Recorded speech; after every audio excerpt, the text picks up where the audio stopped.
Ladies and gentlemen, please notice that exits are conveniently located at the front and rear of this auditorium. When leaving the theater, we suggest that the exit at the front of the auditorium will allow you easier access to the parking areas. Thank you. All right, let's do this. Hi, I'm Mike Butler, And I'm Mike Field. and welcome to Forgotten Cinema Lead Up. Each episode, we highlight a film from a popular series and follow it all the way to the most recent release. We'll discuss what we love about the movie or maybe don't love about it, but we'll always recommend you revisit it, even the not so good ones. Yep, let's get into it. Oh, come on. No, Butler. I'm sorry. Butler, you need to get over your hatred of women in order for you to watch this and talk about this film, because that's immediately what's going to happen here is that we will be called haters. No, I'm just kidding. I think we have afforded ourselves to be very respectful of the movies we watch. That might be put to test right now. That might be something that we have to really lean on, because we are doing what film today for part of our lead up series? We are doing 2016's Ghostbusters Answer the Call. Now called Answer Called the Call. When Ghostbusters. it first came It's out, called it was just called Ghostbusters. Ghostbusters. Yeah. Well, no, see, the note I have that it was called Ghostbusters, and then the execs were like, no, we want to call it Ghostbusters Answer the Call. Paul Feig, is it Feig, right? Paul Feig. I think it's Feig. Feig said, "No, you fine, but don't put it at the end of the movie. Don't put it in the beginning." So that's why it's at the end of the film, because he was like, "I just don't want it in the beginning." So it was always called Answer the Call. They just never really kind of pushed that narrative, I guess. But now it is because of Afterlife, because of Frozen Empire. Now it's Answer the Call. That's an easy way for me to remember it too, because I can't sit there and be like, Ghostbusters, which one? So Answer the Call. So let's just get to the stuff, and then we'll get into the Ghostbusters Answer the Call has a runtime of 117 minutes, but Mike and I inadvertently watched the extended edition, which is 134 minutes. And when I told Mike that, because I'm like, hey, heads up, I watched the extended edition. He's like, what? No. And he's and the extended edition is really, I don't know if it's the only edition available on home video, but it's basically the one they put out. So maybe that's just as it is now. Like that's how it's known as. I honestly, I watched this in theaters before, and I couldn't tell you what was different. Like I don't remember. I think I know. I think I can tell. Like I just think some scenes just go on a little too long, and I think that's where the extended comes in, like the jokey scenes and the. You sure that just didn't happen when you watched it the first time, that the jokes just go on too long? I don't know. Anyways, continue with the facts.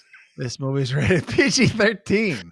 Has a production budget of, this astounded me, $144 million after just coming off Ghostbusters and Ghostbusters 2, which was what, 20 and then 40 or 50, whatever. It was said 2 was like between 24 and 40. This is a $144 million budget.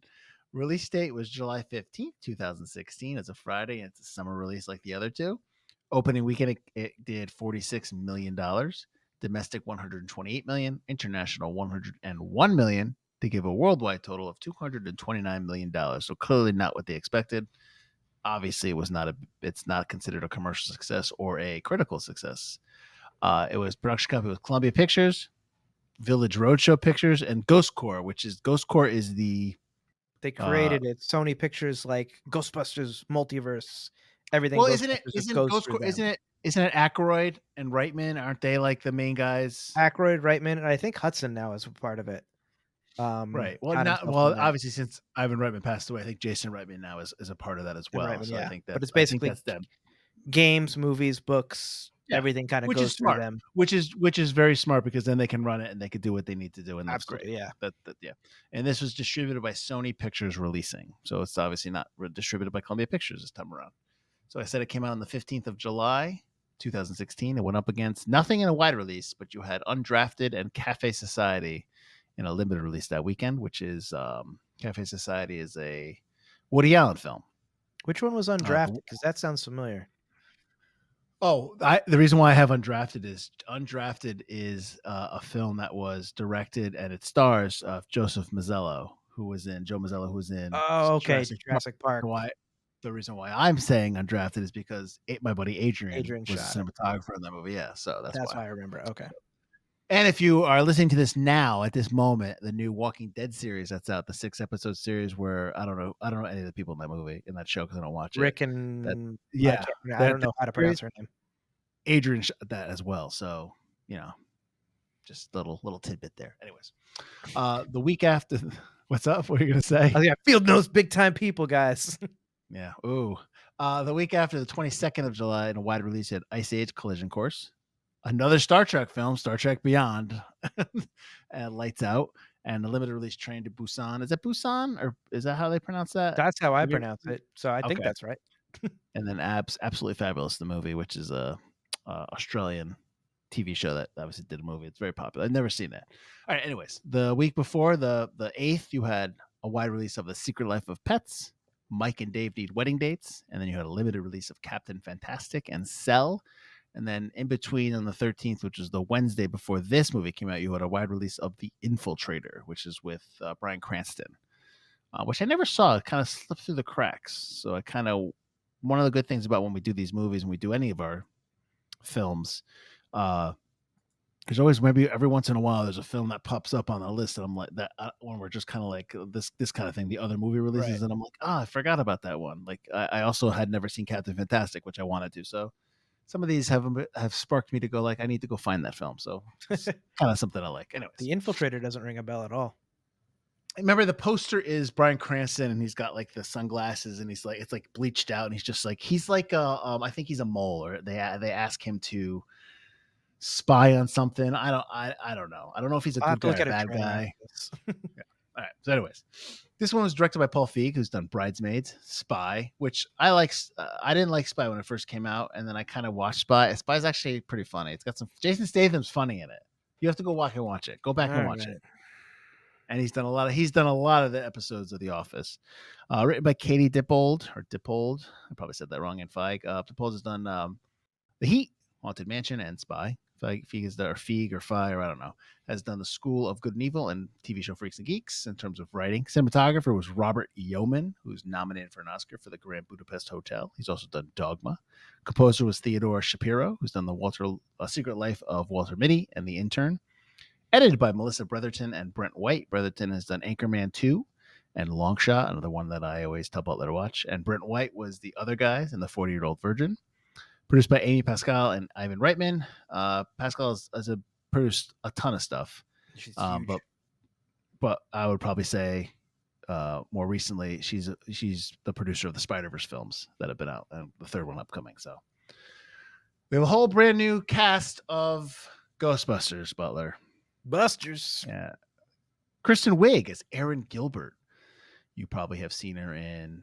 I didn't realize that she was nominated for an Oscar in Bridesmaids. I never knew that.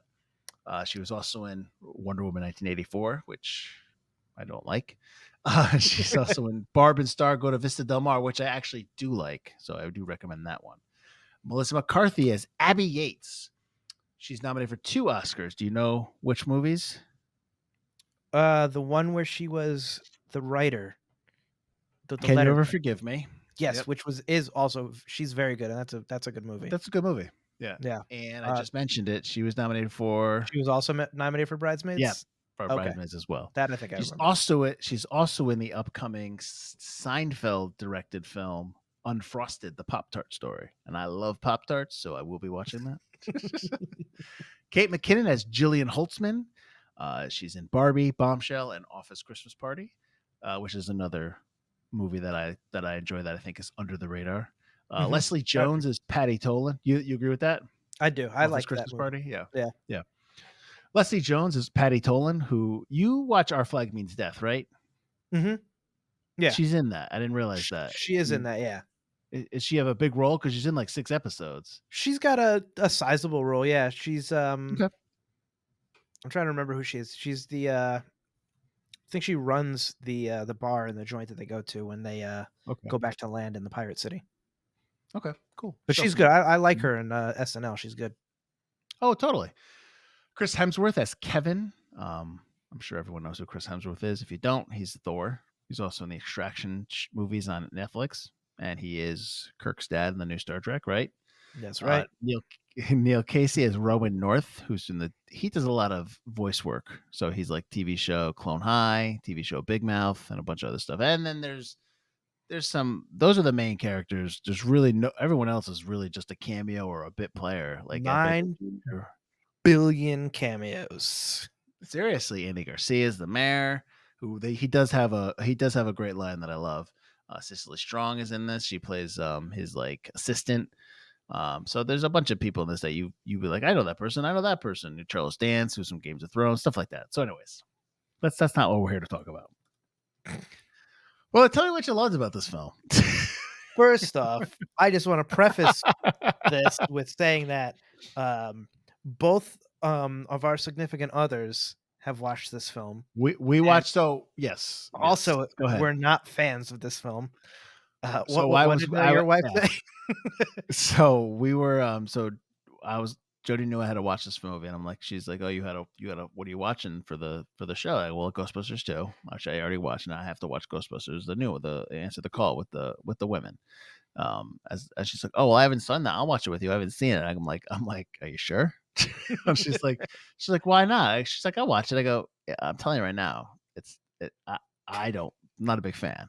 And she's like, no, watch it. So we're watching it, and I go like 30 minutes in, and I turn, I go probably a little longer, 45 hour in. I'm like, how you doing over there? Like, because when we sit on the couch, we don't sit right next to each other. This is what happens when you're with somebody for so long. You don't need to be on top of each other, just like cuddling, watching a movie. We're like on other side of the couch, and I'm like, what do you think about over there? And she's like, dear Lord. She said, dear God, make it stop. I'm like, I said, I told you. I warned you. I told you. But I go, I'm not stopping it. You're watching it now. So that was her reaction. Lisa's reaction was just like, what? And like, just like, no. And I was like, you said you wanted to watch it. You were interested. Like, this is awful. This is so, like, every time a joke happened, just like, come on. And I was just like, this is it. She's like, I knew you said it was bad, but I didn't think it'd be this bad. And then she kept trying to go to bed, and I was like, no, you're stuck. I don't want to sit here and I would never do that, blanketly say like, oh, this is just terrible, that's it, move on. I think that this movie is just indicative of the style of comedy that we have that has been prevalent since probably since The Office premiered, like in early 2000s. Maybe a little. The Office was not 2000. Office was like what, 2008, 7, 6. I don't remember. But like this type of comedy that we've had, which is very self-referential, very just kind of like have to over-explain things, have to like the gag keeps going. You know, like the Family Guy does this a lot, which is my biggest thing about Family Guy that I'm not a big fan of. Not the whole show, but just sometimes. I think this is like indicative of what comedy is at this point, and even a little bit now. So I don't want to say that like this is just bad because it's bad and that's it. It's bad. Everyone's bad in this movie and bad. But I think like there's other films that are like this. But unfortunately, this is a big IP.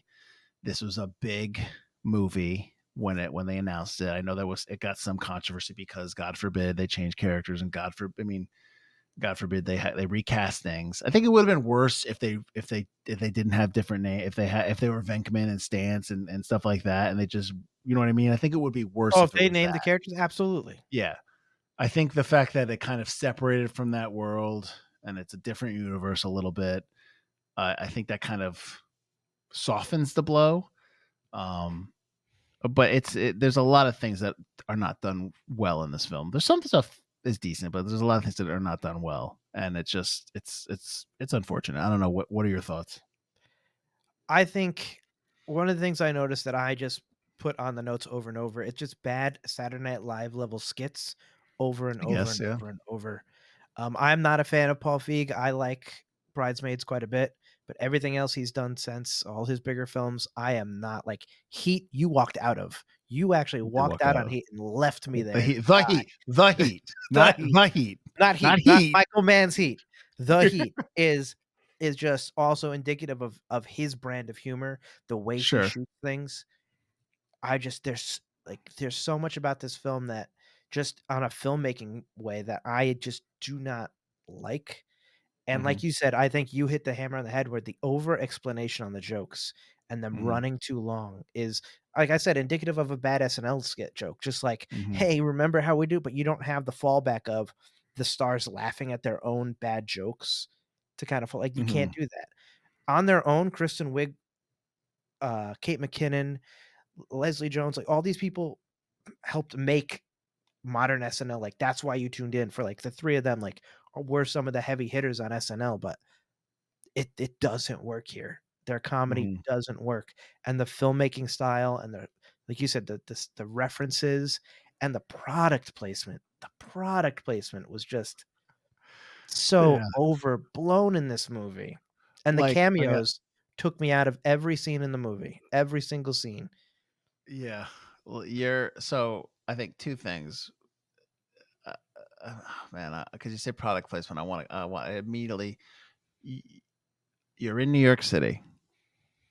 Now I know that New Haven is fantastic pizza. I agree, but New York is known for pizza as well. You're J in New York City, so let's They're sit eating Papa down. John's. Yeah, you're eating Papa John's pizza. Like that's the pizza. Like, are you kidding me? Like, but You're on but Patreon, you can even swear. but like that's ridiculous. That's just so like I don't want to say like that's so out of touch. I don't understand. Like, yeah, no problem. But it is. It's like so. It's so indicative of we gotta appease who's giving us money. It's you're not making a move like Ghostbusters is a New York film. The interiors are not shot in New York. The exteriors are shot in New York, but it's a New York film. It always is. Really, it's New York. Right. You you would like Papa John's is just it's stupid. But even that's not even the worst part, Butler. I never realized that they shot this film in Boston. This I movie's not saw at even the end shot credits, in I New saw York. that, I was like, The "That makes whole sense." the Nothing whole looks like New movie is York. shot in Boston or Massachusetts. Everything is either in front of a building that looks completely fake on a soundstage, or it's in an alleyway. There's really Mhm. nothing that showcases New York. I mean, There's I guess nothing. they do go to the original Hook and Ladder building Yes, the twice. firehouse. Okay, yeah, but that's that's supposed to make us go, "Ooh, it's okay, whatever." But everything else is Boston, and that's like so bad. I don't. I just. I don't understand. I don't understand that. Someone would have to sit down and be like, "Mike, we need to save money." Okay, fine, I get it. It's the magic of Hollywood, but that's just that's a misstep. You I need to don't get save why money. you You're do already that. throwing $200 million at this film. Yeah, I know. Use some of that Papa John's money and go over and to fix this. Maybe don't put Oh, Ozzy Papa Osbourne in your John. movie for no freaking Uh, reason. yeah, I think Get I rid of read. some of the I think cameos. one of the notes I had was that Feig felt bad because they had Ozzy hidden or something, and all the extras didn't know who he was there. And then when they had the extras leave, then they shot Ozzy's scene, so he felt bad that nobody knew he was there. I was just like, why was he there? Like, There's no uh, reason. there's just like, oh, we got to go to this big concert. Ozzy Osbourne. He's not relevant. I don't understand why he's there. That was my note. Why Ozzy Osbourne? Like, why? Why is Uh, he here?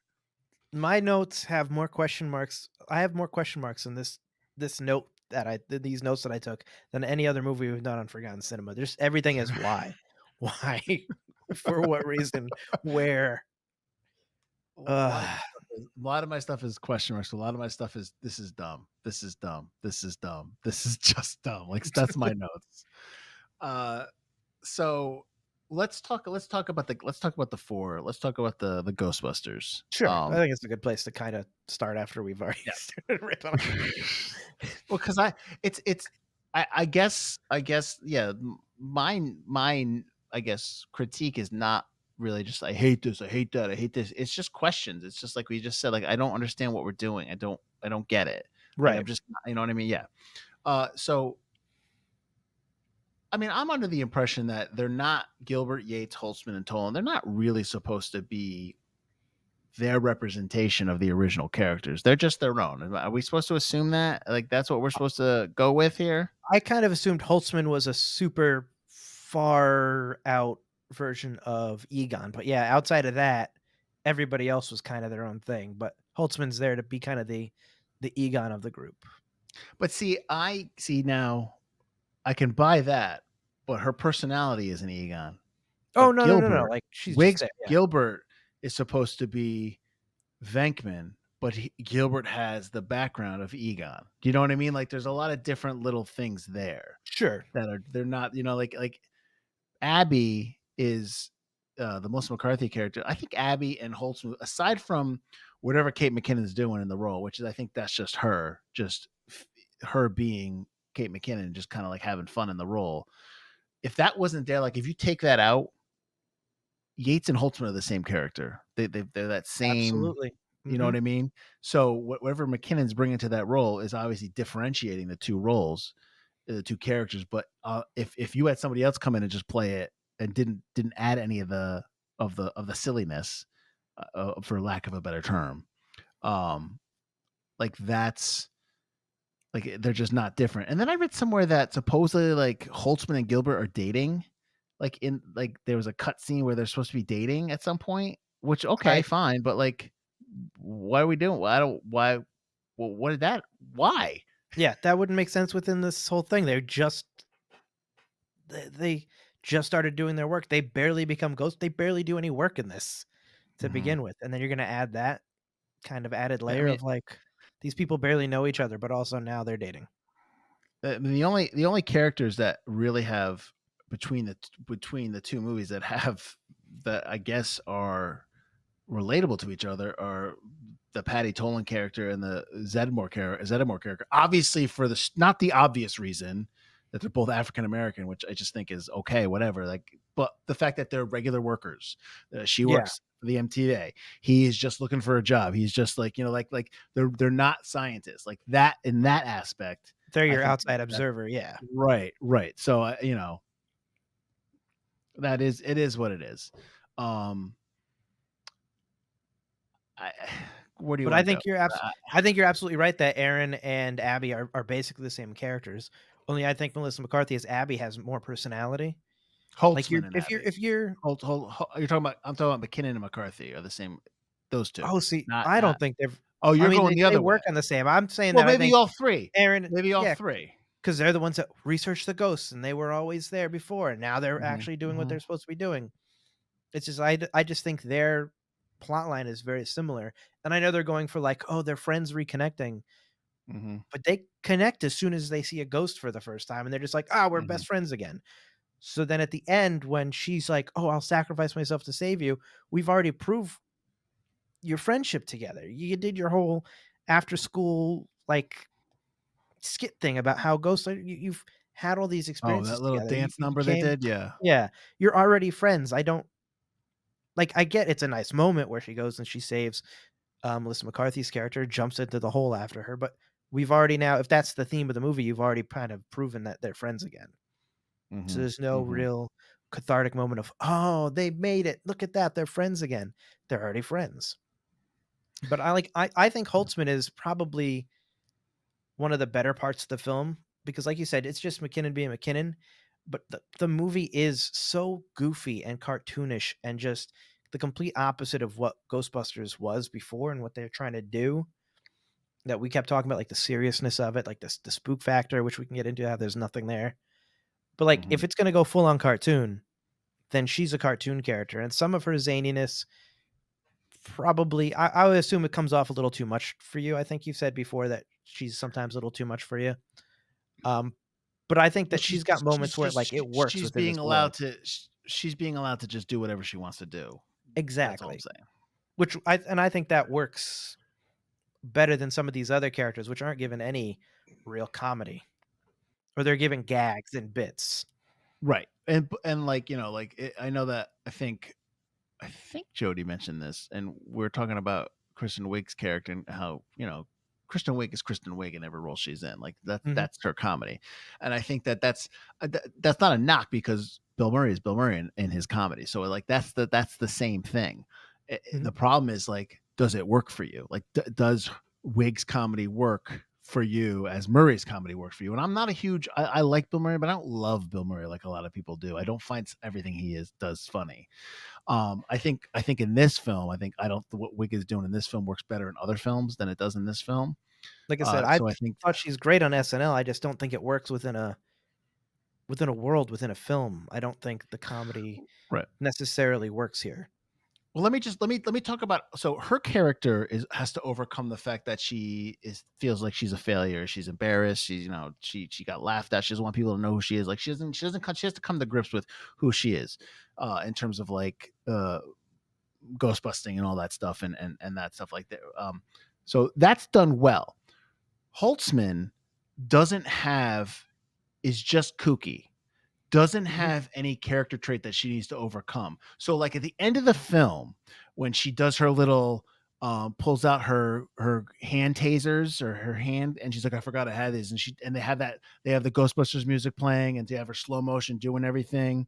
That scene is okay, but that scene would be much better if they put something like, let's say, even though she builds all these machines, she has no confidence in fighting the ghost, or she's legit scared of ghosts, or something like that. They don't give her anything to overcome. So that scene at the end where she goes at it and she has this like 20 to 30-second fight scene would hit much better because she's overcome something. You're like, all right, cool. You're rooting for her.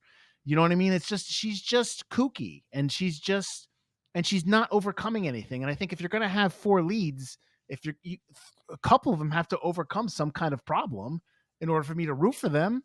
You can kind of say the same thing about the original Ghostbusters, though. Bill Murray's the only one True. who has. Very true. I mean, I think that fight scene at the end is also just really stupid. To be honest, but wrestling ghosts. The only thing with Ghostbusters is it's really difficult. It's unfair to compare this to that, because it's obviously, and I know you know this, because that's so iconic and that's such a huge film, and it means so much for people, but it's a huge blockbuster. So it's really difficult I can't sit here and I can't compare it to that one, because that's not fair to this film, and I won't do that. But I can compare this to just movies in general. Absolutely. Yeah. You know what I mean? So yeah. So, but I agree with you there. I agree with you. Like, the same thing. Should I go positive or negative? I don't know. Like, I mean, I will say, like, this, to go positive, I like some of the designs in the film. I like of the ghosts, some, like the PKE meter. The ghosts are very hit or miss for me in this film. Some of the ghosts I really like. Like, I like the subway ghost guy. Subway ghost is good. Yeah. I kind of like the parade ghosts, but they also don't make any freaking sense. They don't at all. But they're kind of cool. I kind of like the idea of it. Well, the whole idea of go ahead. No, go ahead. I'm just gonna list off the ghosts I thought were good, but like, go list off the ghost. Go. That's whatever. Like the demon. I was ghost just gonna say, yeah. Hold up. Did you like that Slimer was married now? I was okay with Lady Slimer. It was cartoony, but it worked again because the movie is cartoony. So if you want to go that route, they needed to be all in on that, and they're only half in, to the point where that's why it's like an SNL skit. It's not goofy enough to be full on cartoon, but if that's what they want to do, go cartoon. Mm-hmm. But they don't go full cartoon. They don't go all in on anything. This movie has a complete identity crisis in every aspect of the film. And I think that's a big problem. Like Lady Slimer's cool, but the stupid Ghostbuster logo becoming the main bad guy, I hate. And I don't think he looks good. It's over CG. It's just like some of that stuff just isn't very good. Mm-hmm. But I think the design, like the PKE meter, like some of the physical design stuff are cool. I wasn't a big fan of the spinny thing. I don't know. I thought it was neat. I was like, okay. I don't know. I didn't love it. I didn't hate it. I just didn't love it, I guess. That's probably the like the proton pack. Like, I didn't need the origin of the proton pack or the trap. I didn't need to know like how she designed it, like all that stuff. You know what I mean? Like when they were like smaller. I was kind of okay with that. I didn't care. I just I didn't need it. I didn't need it. I didn't like the fact that, but they don't really discuss it, because at the end of the movie, in the cutscenes, or not in the cutscenes, during the credits, they're talking about how they built a containment unit and all that stuff. Okay, fine. But in this one, the blasters just evaporated ghosts. They're not catching ghosts. They're just killing ghosts or? No, the ghosts, they still have to trap that one ghost. But they don't do. Ghost But I'm saying they the don't. ghost But at at the the end end, of the no, movie, when they're they just yeah, throw them. They don't kill them, they yeah, just throw them, and the ghosts just okay. stop attacking them because, okay, whatever, but each ghost just gets thrown and gets back up and then just looks at him like, "Oh." But it's like, it doesn't kill the ghosts. Yeah. That's what also makes no sense. Ah. Well, how about I didn't realize that ghosts have groins. That if you shoot them in the groin, that affects anything. They're dead. That's where we were aiming, right? Alright, haha. What like? But why did they change the Ecto 1 siren? Like, why is that different? Why is there a big yellow light on the Ecto 1? Like, what is that for? I Gotta just, change it up, gotta sell new things, gotta change up the idea. I guess that's you're right. Yeah, What does silly make sense me. is, like, where are you gonna get an old night like, that ambulance was old back when they got it in Ghostbusters, the first Ghostbusters movie. So, like, where are you gonna find that realistically? I kinda like the We're idea of gonna. it being a hearse. Well, it makes sense. Sure. Yeah. I'm trying to find something that like because I'm all over the place in terms of like what to actually talk about. Let me talk some facts so that we get those out of the way. uh, so I guess as of January 2019, this film's trailer has the most number of dislikes on YouTube. But then I went and checked again. I'm like, let me see if that's still accurate. And I guess now it's the Marvels, which is a shocker. I think people just don't like things It's just to not like things, it's just to just be trolls, jerks. yeah. Half of it's Yeah, yeah, trolls. yeah. I went into this movie Like, not going like, "I'm gonna hate this movie." I went into this movie going, "Alright, let's give it a no, shot." dude. There's tons of insecure dudes that do that. There's tons of Yeah. insecure guys that just that's what they do, and that's how they live their life. And Godspeed, go away. That's fine. Whatever, be that way. But this movie is not that good, so that's fine. If you don't like if you don't like this film for the merits of the film, I can agree with you. If you don't like this film because there's women in the roles, then grow up. Yeah. I didn't realize that. I guess Rowan is supposed so the bad guy. So the whole thing of the movie where he's pulling ghosts out to take From over the beyond the world. barrier. That's his whole big thing. I didn't realize that he's supposed to be a dark mirror to Aaron and Abby because they're all outcast scientists, I guess, that were their ideas were rejected by society. So he's supposed to be like the dark side of them. Okay, that's okay. That I guess that's decent. That's a nice little piece that I didn't know before. I think Um, he more represents, like, male I always thought he'd represent, like, the male audience.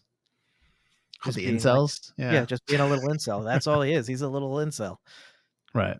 I was gonna ask, what did you think about the look of the film? Like, I know it wasn't shot in New York, so that kinda takes away from it, but, like, how I talk about how it's, like, too I think it's too bright and cartoony, it's too colorful. I think part of what makes and again, I know you say not to compare it against the original, but even a movie like this where it's ghosts and stuff, I think you have to have it set in the real world. Like, anything ridiculous, like people hunting ghosts with proton packs and stuff, you've gotta set it in a real world to make the stakes count, make the comedy hit harder, and I don't think this does it because I think it presents a very cartoony, bright, colorful world that just isn't New York, it's not real. hmm I don't know what you thought about, like, the look of the film. I think it's just shot standard. It's shot like a big. I mean, I guess Like a Marvel like a film? Marvel film. Yeah, it's just shot like an action film. I mean, it's trying to mirror that look.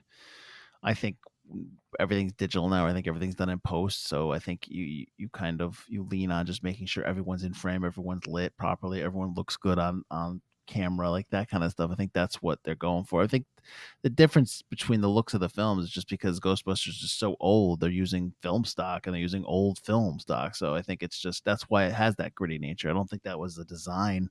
I don't think Ivan Reitman walked into Ghostbusters saying like he kind of knew what kind of style he wanted. I think he was just shooting whatever he could shoot. But they definitely do in this one. I think it's not Oh, just, "Hey, it's sure. clean," it's like, this room is red, all red. This room is gonna be our orange room. This background is Well, just blue. Like, it's using colors like a comic book. yeah, well, like the Like you said, set, like Marvel, but it's like, their it doesn't office. work. Yeah, their office is like is supposed to be like they say it. It's like It's a where they Chinese a takeout gambling den. place. Yeah, no, but it's above a Chinese theater. Above But it, yeah, it's it supposed to was be the like gambling a den, yeah. gambling den. Yeah, so it's got that look. So I guess that's the intent.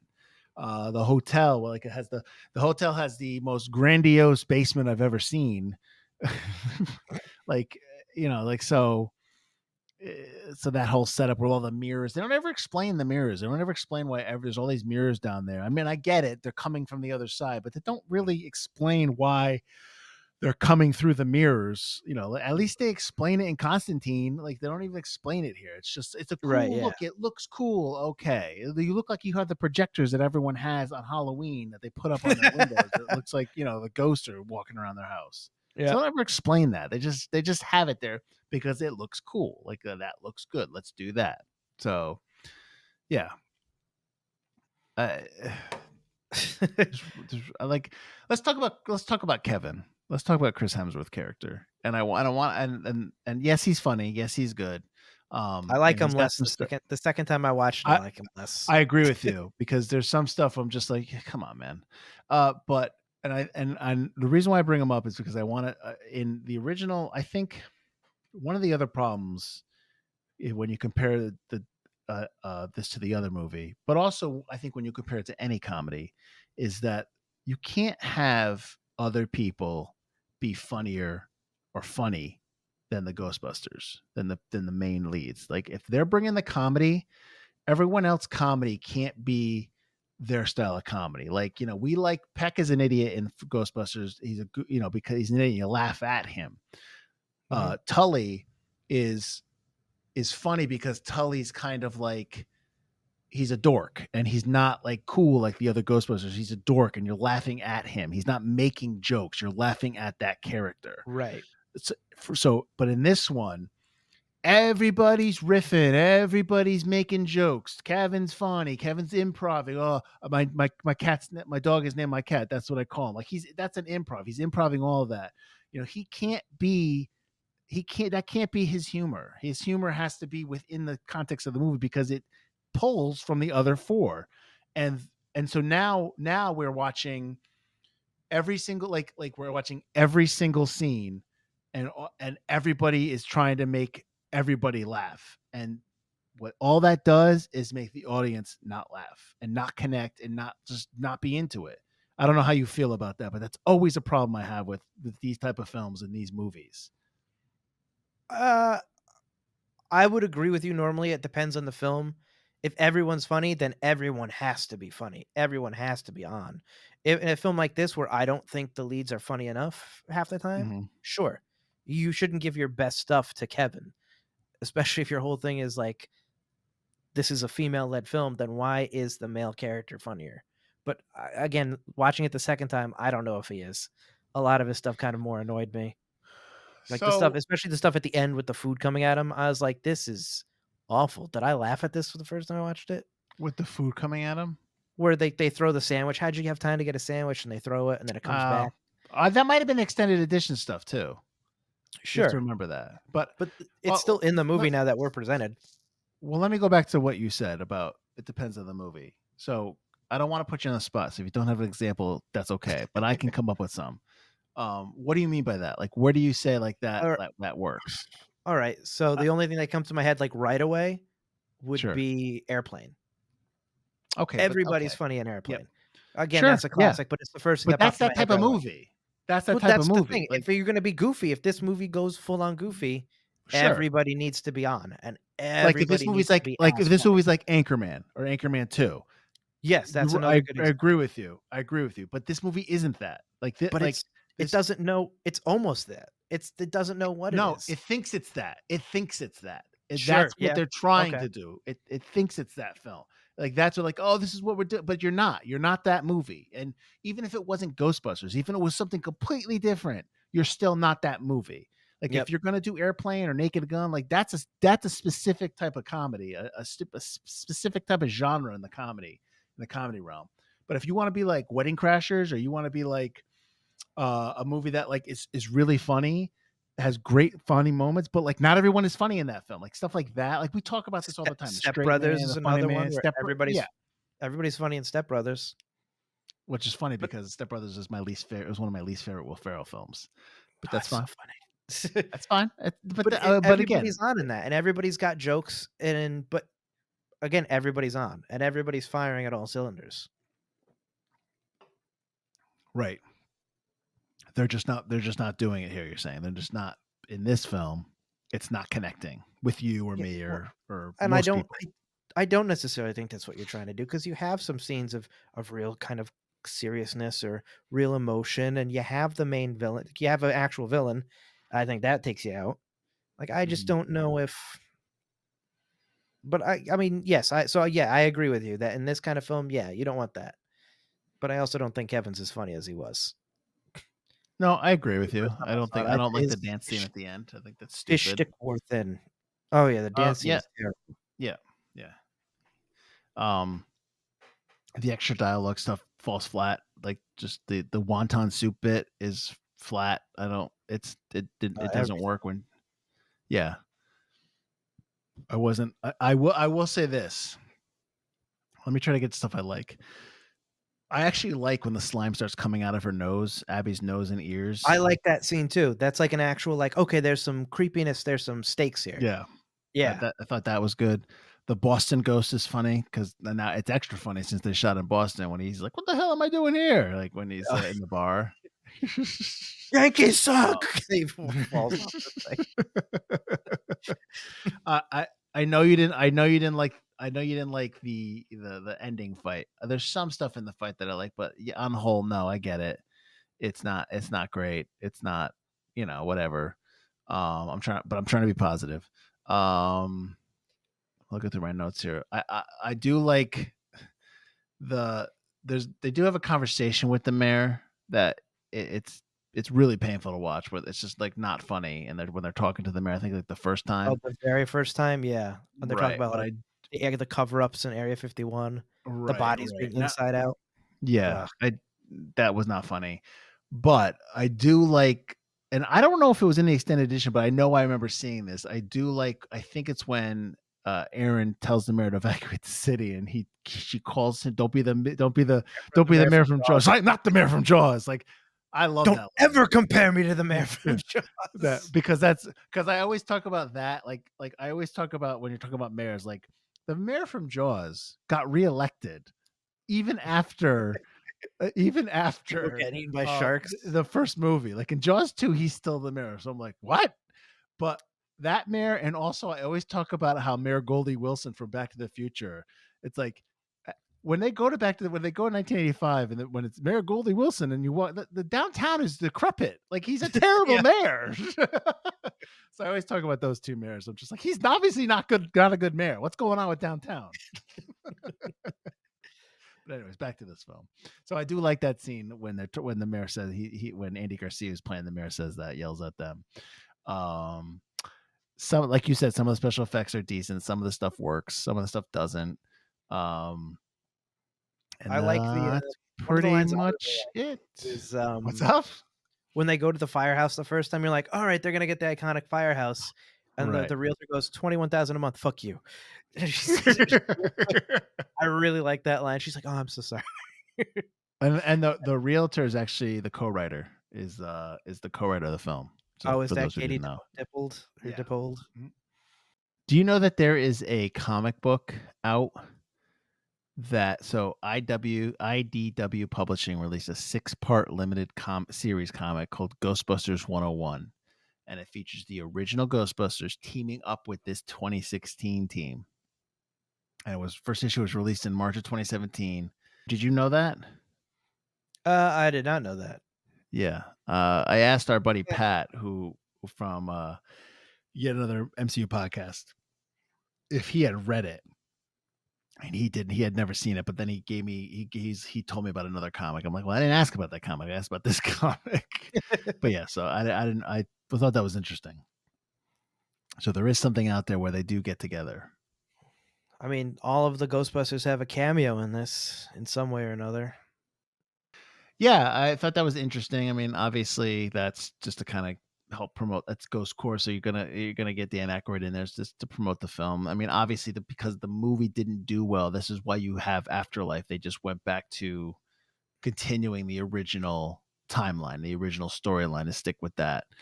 So I guess if it wasn't for this film and it wasn't for its not doing so well at box office and not being well received, you would never have had Afterlife. You probably would have had a sequel to this.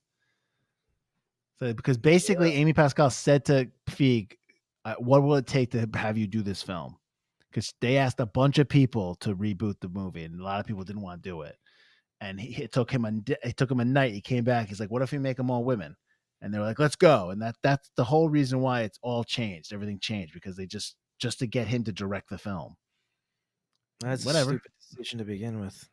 Well, it's probably a great. That's not a plot. Like, let's just make it all women. Not to get on the incel It's like a reboot. soapbox, but for that to be that's how I'm going to do the movie. Let's make them all women. That's not a plot point. That's not a story. That's not a theme. That's just a bit. It's something to do different. Is a bit.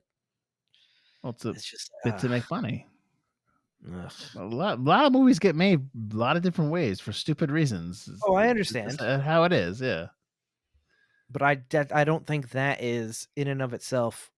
What if we do it with that's a corporate person's pitch for a movie? That shouldn't be a director or a creator's pitch to make anything. But what if we make them all women like that? No. Like, what if he was a butch dude? That's not a theme. That's not a plot point. That's not a story. You're not. That's not art. It's a bit, and it's not even a joke. It's just a bit.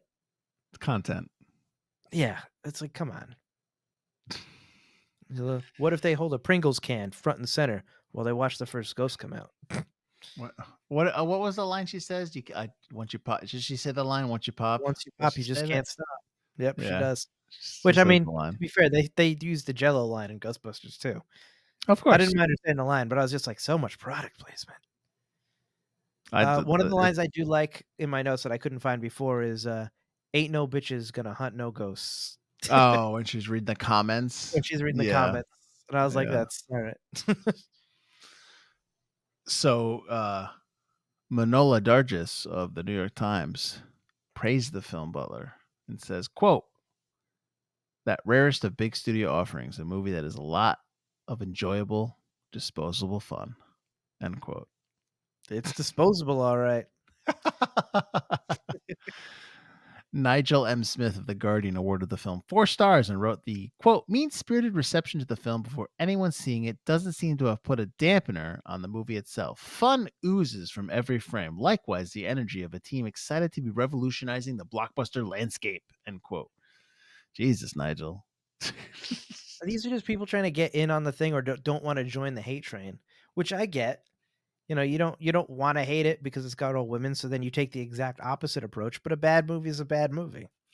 And that's also like when you watch films that are like nominated for best film, best picture Oscars, and you watch it, or someone's nominated for best actress or best actor, and you watch it, and you're just like, well, okay, what? And movies are subjective. We talk about it all the time. It just doesn't hit with you. So I mean, this doesn't hit with a lot. This movie didn't hit with a lot of people. Yeah, I think it's just a big miss. It's just a big. It just doesn't work, and it's unfortunate, but it just doesn't work. If you were going to do Ghostbusters like this, pretending that the first Ghostbusters never existed, like a reboot. Well, because you said we can't compare to the original, so not even reboot. You can. It's just not fair. It's like comparing. It's like if I make. It's like if I remake Raiders of the Lost Ark. No one's ever gonna like it. It'll never be as good as the original. And no matter what I do, I could bring back Jesus Christ in the film. It would never be as good as the original. So I mean, like it's just never gonna happen. So I think it's one of the it's like remaking Back to the Future. You're just not gonna remake it. So even if you do, it's gonna be shitty. Well, so that's what I'm saying. If you did this again, or if you wanted to do Ghostbusters this way, this would work if it was a little bit funnier. As in 30-minute bits as a TV show. The way, because they're presenting it as skits. You want it all be funny. You want it to just be like joke a minute, ha ha ha. Let's try this. Let's improv. Let's riff. Then as like in 30-minute, 27 to 30-minute chunks, maybe that would be better. But as a film, I don't know if this works as a film. But it might work as a smaller TV show. Yeah, I think just what I was just saying was why would you say yes? There's movies that you just don't remake. I remember when Ben Affleck wanted to remake Casablanca, and everyone's like, "Don't you dare!"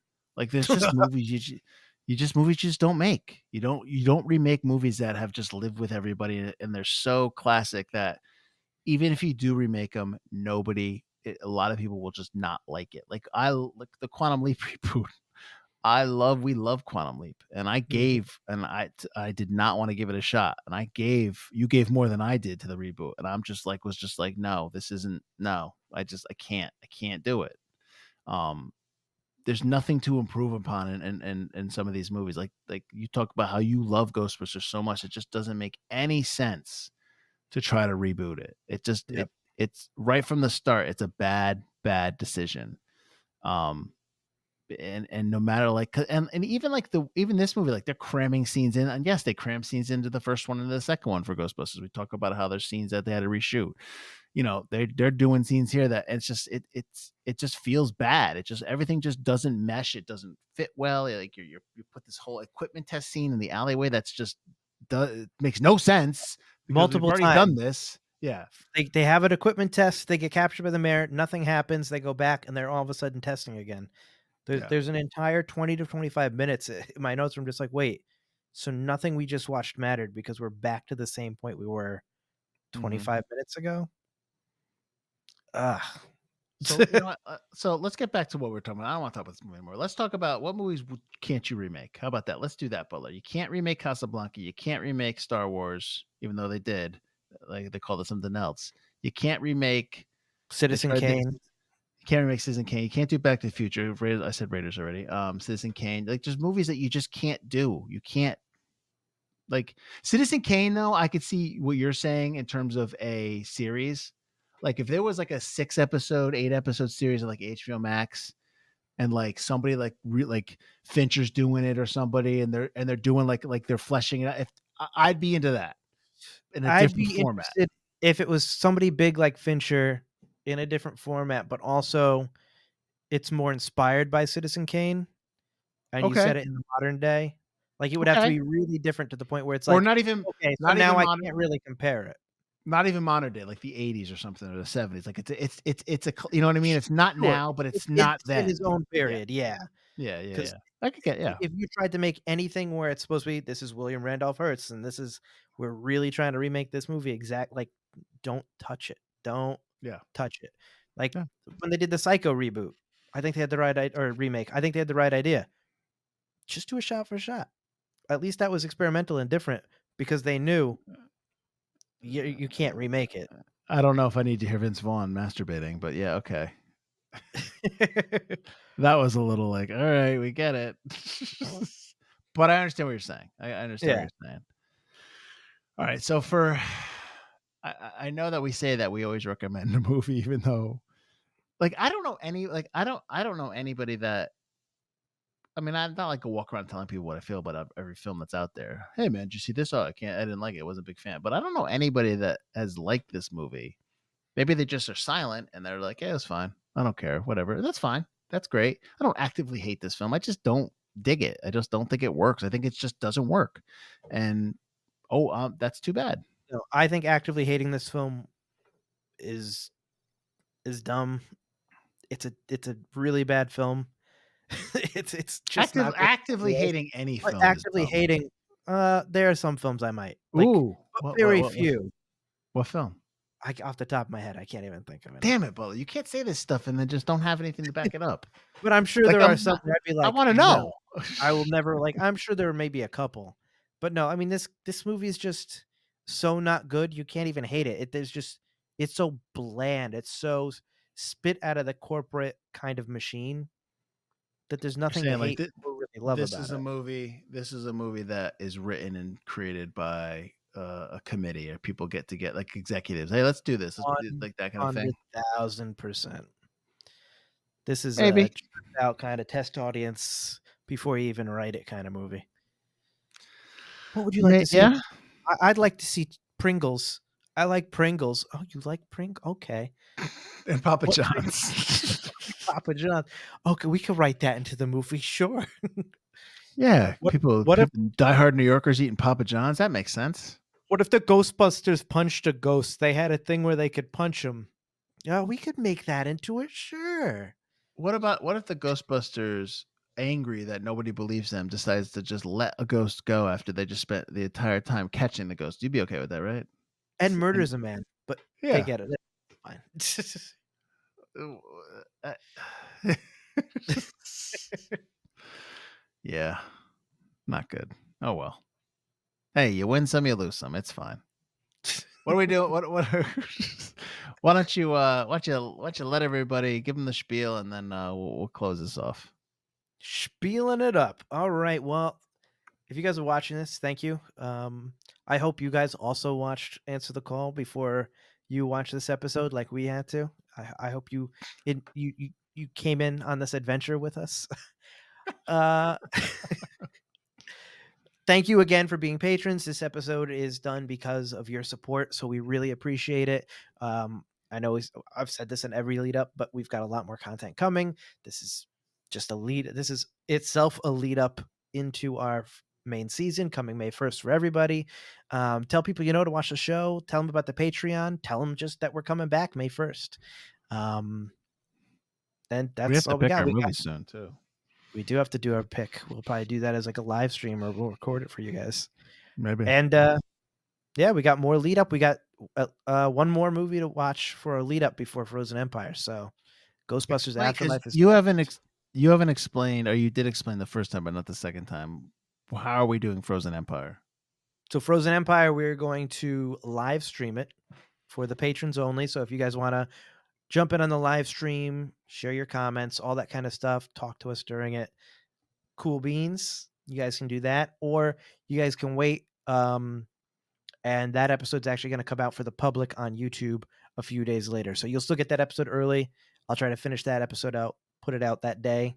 So it comes out that night. So it comes out the next day. And then regular people will see it like a couple days later on YouTube, but they won't get to participate in the live stream.